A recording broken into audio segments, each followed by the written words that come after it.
2024 সালটা অবশ্যই স্মরণীয় হয়ে থাকবে টলিগঞ্জের তারকা দম্পতি অভিনেতা কাঞ্চন মল্লিক ও শ্রীময়ী চট্টরাজের জন্য।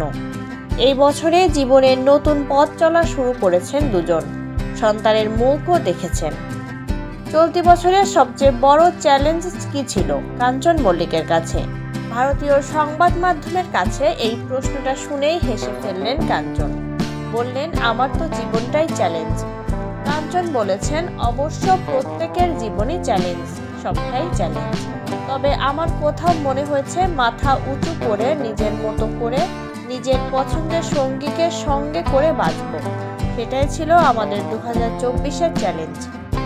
অন্যদিকে শ্রীময়ী বলেছেন, আমার কাছে চ্যালেঞ্জ বলতে ছিল একজন বিবাহিত পুরুষকে যখন কোনো মেয়ে ভালোবাসে, একজন বিবাহিত পুরুষের যদি একজন বান্ধবী থাকে, তাকে নিয়েও অনেক কাটাছেঁড়া করা হয়, যেটা আমাদের নিয়েও হয়েছে, হচ্ছে, হবেও। শ্রীময়ী বলেছেন, কিন্তু সেখান থেকে যখন সম্পর্কের একটা পরিণাম দেওয়া হয়, সম্পর্কটা যখন পরিণতি পায়, সেটা একটা মেয়ের কাছে অনেক বড় প্রাপ্তি। অভিনেতার স্ত্রী আরও বলেছেন, 2024-এ আমার কাছে আরও একটা বড় চ্যালেঞ্জ ছিল মাতৃত্ব। কথায় বলে, নারী সবই পারে, 9 মাসের একটা সফর, একটা মাতৃত্ব, সেটা একটা আলাদা অনুভূতি। শ্রীময়ী বলেছেন, কোনো নারীকে যদি সম্পূর্ণভাবে ব্যাখ্যা করা হয়, আমার মনে হয় মাতৃত্ব ছাড়া সবটাই বৃথা। আমার কাছে মাতৃত্বটা 2024-এর সেরা চ্যালেঞ্জ। এমন কোনো জিনিস যার পুনরাবৃত্তি চান না আগামী বছরে?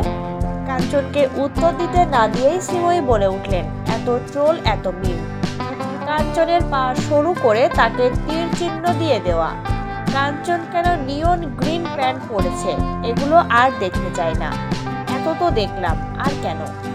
কাঞ্চন এবার সুযোগ পেয়ে বললেন, আগামী বছর এটাই চাইছি, আমাদের সন্তানকে ছেড়ে দিন, ওকে একটু সুস্থ পরিবেশে বড় হতে দিন, ওকে নিয়ে আর কাটাছেঁড়া করবেন না, আর আমাদের ছেড়ে দিন।